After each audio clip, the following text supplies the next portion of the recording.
Tri, sebelum jadi anak Tuhan, Yes. percaya kepada Kristus, kan punya background kan, Yeah. karena lu tuh bukan dilahirkan dari keluarga Kristen kan? Yeah. Boleh cerita nggak sedikit di masa lalumu dengan agama kepercayaanmu di masa lalumu? Ya, saya dari kecil memang saya dididik dengan kepercayaan adat istiadat Chinese ya, di mana orang tua saya menganut agama yang berbeda.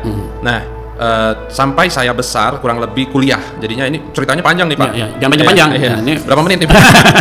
Oke, jadi sampai saya kuliah, di situ saya juga masih dengan kepercayaan lama saya. Saya sembahyang, saya berdoa. Kenapa? Karena dari kecil banget. Papa saya apalagi di Jambi cukup bisa dibilang tokoh masyarakat. Ada beberapa tempat ibadah malah dia jadi ketuanya. Oke. Ada banyak lah tempat ibadah. Hampir semua yang bersifat kepercayaan dia selalu jadi kepala, pemimpin ya? Pemimpin dewan, orang yang dihormati, dituakan lah. Nah, dan saya lahir dengan semua budaya-budaya yang saya serap seperti itu. Saya hafal semuanya, caranya segala macam saya hafal. Dan singkat cerita, saya bisa menganut ke Kristen itu balik lagi ke waktu saya kuliah.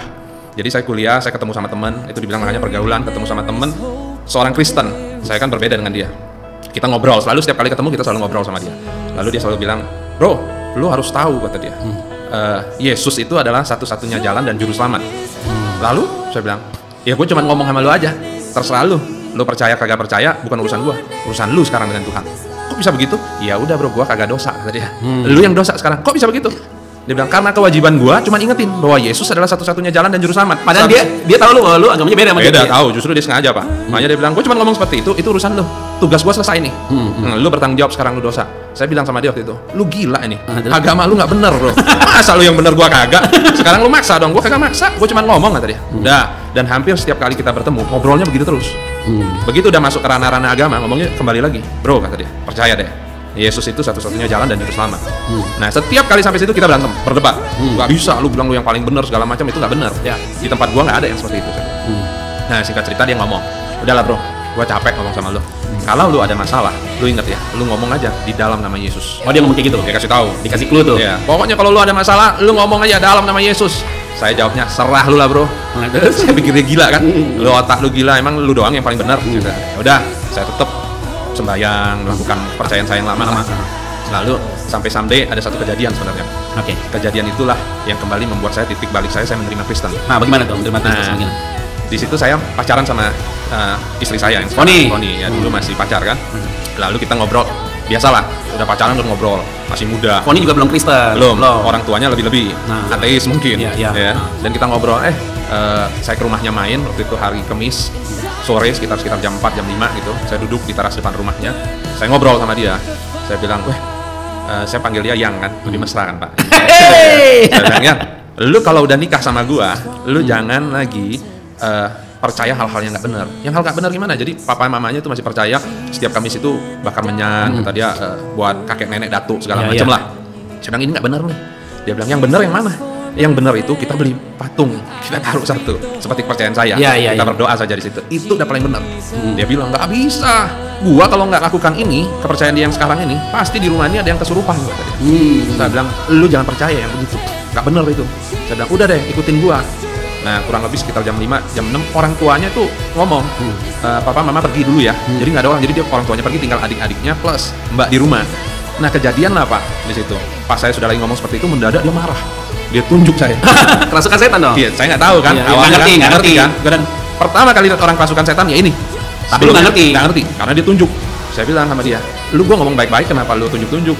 "Gua kan ngomong baik-baik, kalau kita mau nikah, kalau lu nggak seneng nggak usah tunjuk." Sambil tunjuk tangannya saya pukul ke bawah, nggak mau turun dia, nunjuk terus. Wah, ini tambah gila nih, ada apaan nih kan? Lalu saya bilang, "Gua ngomong baik-baik sama lu, jangan tunjuk gua." Tetep aja tunjuk, tapi bola mata udah mulai merah. Wah, dalam hati saya, ini kali yang namanya kesurupan ya. Kacau nih, apa yang harus saya lakukan? Kan percayaan saya berbeda nih. Iya. Yang di otak saya, di kantong gua jimat banyak Pak.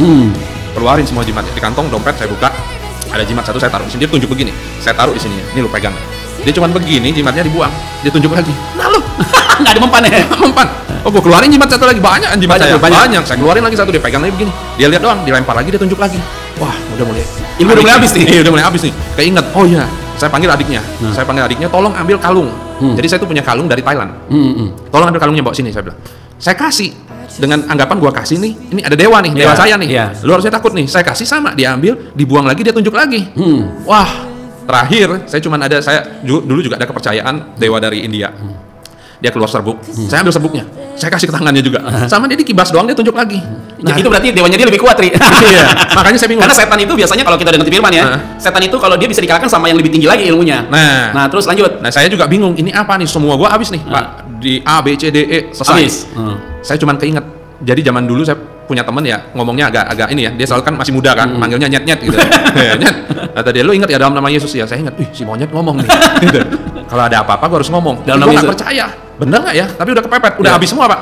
Kecil banget saya ngomong. Karena saya sendiri nggak percaya loh, Pak. Iya. Kecil banget. Lu nggak percaya tuh? Nggak percaya. Kan saya kepercayaannya Iya, berbeda. iya, oke. Saya cuma keinget kepepet nih, nggak ada lagi nih. Kecil banget, saya cuma tahu saya kecil sekali. Saya cuma ngomong, dalam nama Yesus. Kecil sekali saya ngomong itu. Begitu saya ngomong dalam nama Yesus, itu Foni itu melanting, Pak, terbang. Terbang hantem ke tembok. Jedek jatuh. Begitu jatuh saya kaget, ih apa nih?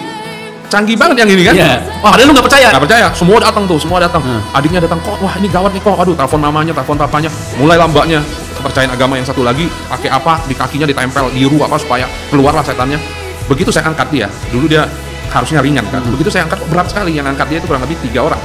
Diangkat, kita mau pindahin ke kamar, jangan kata dia, di kamar gelap, pindahinnya di ruang tamu, kita pindahin taruh di ruang tamu. Nah di ruang tamu lah dia menjerit kayak orang kesakitan. Saya lagi mikir, apa ya ini ya, kok tadi gua ngomong dia begini, dia terbang. Gua ngomong sekali lagi hati saya iseng nih, wah ini kan orang tuanya nggak ada, dia kesurupan nih. Sekali lagi saya ngomong dalam nama Yesus dengan nada yang lebih kencang.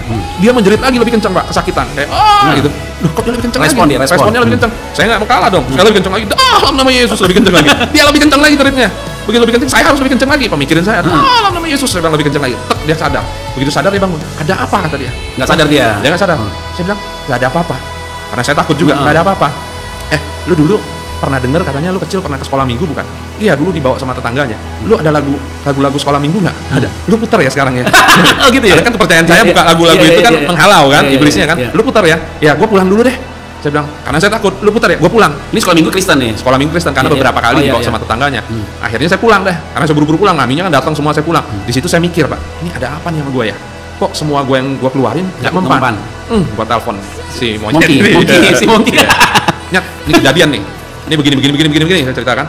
Dia bilang, wah gawat Nyet, kata dia. Ini setan ke kos lu sekarang, kata dia. Wah, lu gimana nih gua? Tenang, gua ke tempat lu sekarang, kata dia. Ngapain? Gua berdoa di tempat lu, kita tutup bungkus Nyet, kata dia. Biar nggak ada, biar Tuhan Yesus yang tolong lu. Gua udah bilang Yesus sih, lu nggak percaya, kata dia. Datanglah dia, sudah datang dia doa, ya udah. Lalu gimana? Urusan lu, gua udah doain, kata dia. Kalau gua percaya dia nggak nyerang. Nah, tapi hati-hati, bisa aja nyerang. Wah, brengsek. Ini nggak bener nih. Habis doain gua dia main cabut aja, dia juga bingung kan. Tetapi saya masih melakukan kebiasaan nama saya masih sembahyang. Saya setiap pagi itu selalu sembahyang. Bangun tidur sembahyang, mau tidur sembahyang, benar-benar sembahyang, Pak. Saya karena saya ada beberapa inilah, saya taruh di meja kosan saya dulu. Tapi hari makin hari saya mulai berpikir, kemana ya? Kok Tuhan yang gua sembah tidak kok punya power, nggak nolong gua? Gitu loh. Kok lu nggak nolong gua, malah teman gua yang ngomong, lu tolong. Saya udah mulai berpikir. Nah di situ udah mulai tuh sedikit demi sedikit teman saya bilang ke gereja yuk, ayo coba deh. Nah, Tri, sebelum masuk ke situ ya, Tri, dengan sebuah kegalauan lo di dalam kepercayaan lo di masa lalu. Ini kan supaya orang yang mengikuti podcast ini atau baper ini bincang bareng Petra ini, mereka juga dapat intisari sih sebenarnya untuk bisa memahami itu. Nah, apa yang lo rasakan pada saat punya pegangan-pegangan itu, jimat-jimat itu? Kehidupan lo tuh tiap hari seperti apa ya? Buat saya gelisah sih. Enggak ya, buat saya itu normal, Pak. Nyaman nggak? Nyaman aja. Karena saya dari lahir sampai saya besar, sampai saya umur 20-an lebih ya, saya seperti itu ya. Aman-aman aja. Oke, karena memang dunianya di situ. Iya. Oke, setelah peristiwa dengan Foni pada saat itu dan temen lo yang monkey itu yang tanda kutip itu ternyata dia mengajarkan tentang hal itu. Dan kemudian kan itu pas dipraktekkan kan punya power dong. Iya. Muncul nggak tuh pikiran-pikiran pertanyaan terus yang tadi lo tanyakan itu muncul terus tuh? Muncul. Nah, jadi terus-terusan saya berpikir nih, kenapa ya, ada apa ya? Nah, saya akhirnya memutuskan coba untuk ke gereja. Oke. Saya ikut dia ke gereja hari Minggu. Pertama kali ke gereja aneh buat saya, Pak. Ini apa ya begini, bentar berdiri, bentar duduk, bentar bahasa roh kan. Oh, karismatik, gereja karismatik nih. Saya lagi bingung, ini apa? Udah lu ikutin aja sih, kata dia gitu. Turun naik. Oh ya udah ikutin terus berkali-kali. Kadang pergi, kadang enggak. Yang jemput dia selalu naik motor hari Minggu pagi-pagi dia. Saya masih kos jemput, saya pergi. Akhirnya saya mulai nyaman. Enak juga ya. Gereja ada damai sejahtera. Dulu saya nggak ngerti damai sejahtera itu apa. Tapi begitu tahu, oh gereja tuh begini, oh iya enak ya. Saat saya nyembah saya kok menangis. Saya merasakan gitu, oh baik ya Tuhan ya. Mulai pelan-pelan, Foni ikut, yuk kita ke gereja. Nah tapi saya belum sampai saya terima Yesus, itu perjuangan saya berat loh Pak. Itu yang namanya kuasa gelap. Saya percaya itu ada. Dan itu nyerang terus Pak. Jadi sebelum saya terima Yesus, saya sendiri tantang Tuhan sebenarnya. Karena kan saya masih ragu kan. beberapa kali kita ibadah minggu, saya sama si Foni dengan teman saya tentunya, saya lagi ngobrol, dia bilang, lu terima Yesus deh. Saya bilang, gini deh, gua terima Yesus kalau ibadah minggu ini, sehabis selesai ibadah, itu pastor di depan ngomong, yang mau terima Yesus terima, gua terima Yesus. Oke, kata dia. Ya udah, kita ibadah biasa. Beneran, setelah selesai ibadah, pastornya ngomong, hari ini yang mau terima Yesus jangan ragu, terima saat ini juga. Saya bilang, kebetulan nih bro. Nah, minggu depan bro.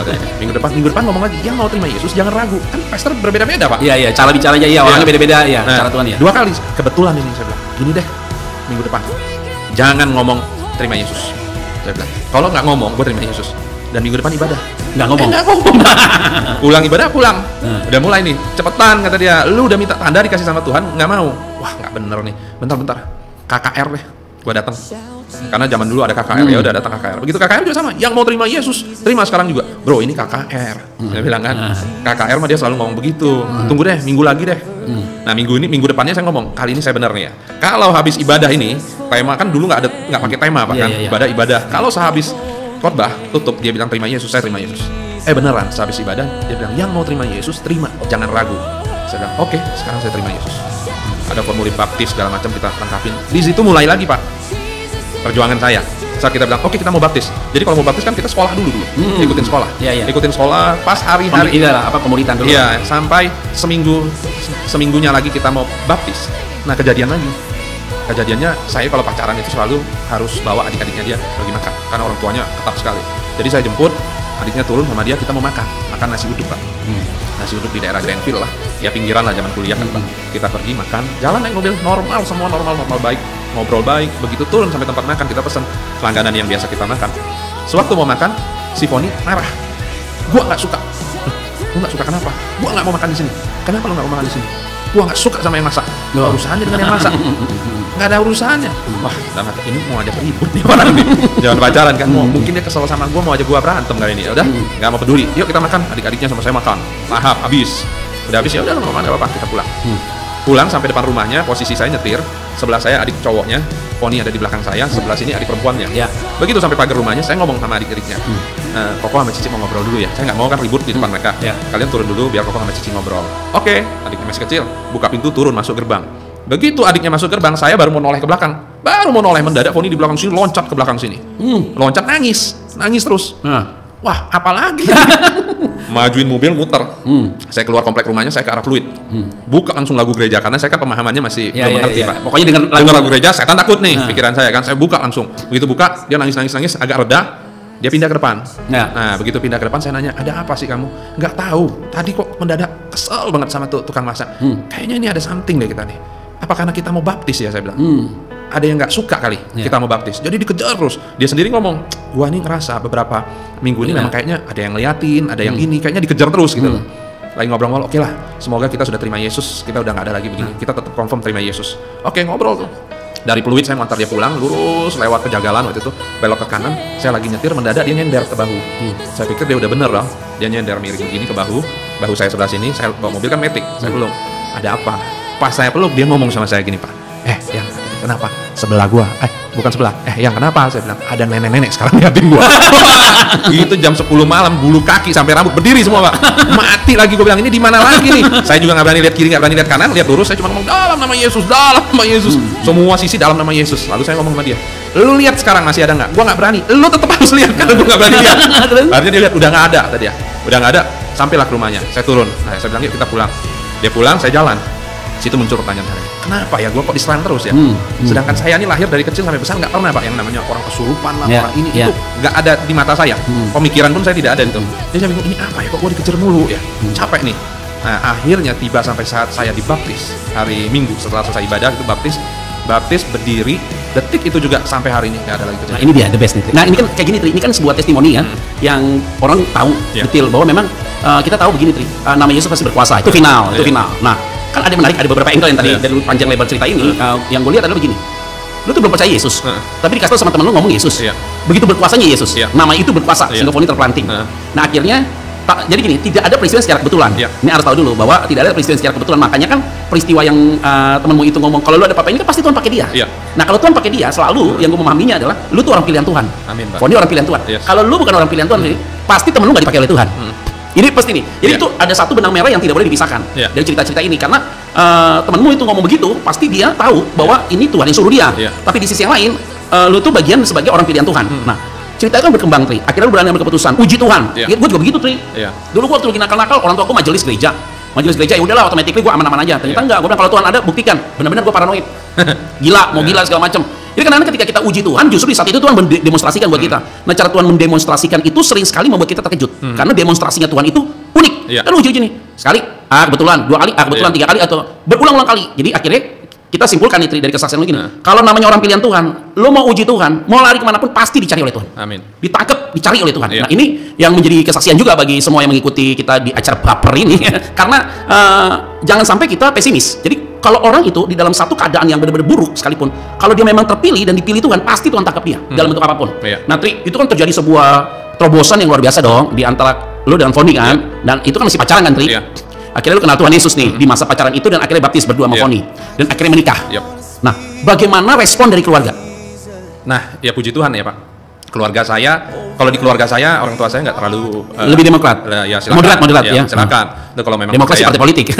Cuman ada sempat mereka juga nggak suka. Sukanya begini. Kakak saya terlebih dahulu terima Yesus. Ada kakak saya karena dia terima Yesus karena mau menikah. Akhirnya dia terima Yesus. Begitu dia terima Yesus, dia fanatik. Bukan dalam arti kata fanatiknya gini. Langsung memisahkan diri. Biasanya begitu. Sudah memisahkan diri. Pernah ada satu statement, jangan doakan saya. Nah, itu yang sering sekali salah. Jadi begini, ketika kita sudah berubah menjadi milik Kristus, harusnya kita tidak boleh memisahkan diri dari keluarga kita. Karena Kisah Rasul pasal 16 ayat 31 bahwa hal-hal yang terjadi itu adalah kalau satu orang diselamatkan, seluruh isi rumahmu diselamatkan oleh Tuhan. Sehingga seharusnya bagi mereka yang sudah diselamatkan, dia tidak boleh langsung jaga jarak atau buat gap atau buat benteng. Justru dia harus jadi berkat supaya keluargamu diselamatkan oleh Tuhan. Kan harusnya begitu kan, Tri? Nah, terus Tri, ceritanya bagaimana? Akhirnya dia menjauh gitu. Ya, dia menjauh. Whatever, mungkin dia ada alasan tertentu. Saya nggak mau tahu lah itu. Tetapi begitu saya Kristen, saya ngomong sama orang tua saya berpikirnya berbeda. Wah, gua nih bisa Kristen karena engkau gua nih. Kakak saya sudah terima Yesus duluan. Karena dia terima, maka seluruh keluarga akan diselamatkan. Muncullah saya. Dan saya pegang itu, Tuhan yang ngomong nih, satu keluarga diselamatkan, seluruh keluarga diselamatkan. Saya percaya itu. Yang saya lakukan pendekatan ke keluarga besar, saya tetap pulang ya, sembahyang. Oke, sembahyang. Saya nggak masalah. Lu pegang. Oh, saya pegang. Tapi sewaktu pegang saya sudah ngomong, Tuhan, semuanya untuk kemuliaan Tuhan. Bukan untuk saya menyembah segala sesuatu yang bukan berkelainan, karena sembahyang kuburan kan. Saya tidak menyembah leluhur saya, tapi saya menyembah Tuhan saya, ampuni saya. Tetapi yang saya lakukan, saya memenangkan, Pak. Dari hal-hal itu muncullah mereka pikir, wah, lu kok beda ya? Tidak seperti ini. Kok berbeda ya? Nah, saya mulai ngomong, Pak, orang itu nggak begini, Kristen tuh begini. Ya, singkat cerita, puji Tuhan, hampir seluruh keluarga saya sekarang sudah terima Yesus. Oh, puji Tuhan banget toh. Kan? Hampir dari keluarga saya ya. Terakhir Mama, sebelum meninggal juga terima Yesus. Ya, udah, tinggal satu lah koko saya, yang belum. Mungkin Sun, cuman kalau saya ketemu dia selalu bercanda. Jangan, ntar kalau ternyata lu yang bisa selamatin gua lu selamatin gua. Kalau di situ ternyata gua yang benar, gua yang selamatin lu. Ya, terserah lu lah. Masih keras. Nah, kalau dari keluarga Foni pun kembali, waktu saya nikah, ya cukup keras sih. Papanya tuh dulu yang namanya Alkitab tuh dibuang. Ada Alkitab di rumah dibuang, menjadi sobek. Kalau ada warta-warta gereja tuh nggak boleh ada di rumah. Nah, begitu kita nikah, puji Tuhan juga semuanya hampir terima, kecuali sekarang mamanya Foni nih, yang masih kita doakan terus untuk dia bisa menerima Yesus. Nah, ini menarik ya, Tri, ya. Jadi ini juga menjadi satu penyemangat ataupun harapan bagi setiap orang yang juga mengalami latar belakang yang sama dengan lo, dengan keluarga mereka masing-masing, sehingga kita masih punya keyakinan, bukan masih, dan akan tetap terus punya keyakinan itu bahwa kuasa Kristus itu lebih berkuasa dari segalanya. Nah, memang di dalam bagian firman Tuhan itu ya, gue mau bacakan dulu deh satu bagian firman Tuhan itu ya. Efesus pasal yang ke-6 tuh firman Tuhan bilang gini, akhirnya hendaklah kamu kuat di dalam Tuhan, di dalam kekuatan kuasanya. Efesus 6 ayat 10. Kenakanlah seluruh perlengkapan senjata Allah supaya kamu dapat bertahan melawan tipu musnah iblis. Karena perjuangan kita bukanlah melawan darah dan daging, tetapi melawan pemerintah-pemerintah, melawan penguasa-penguasa, melawan penghulu-penghulu dunia dan yang gelap ini, melawan roh-roh jahat di udara.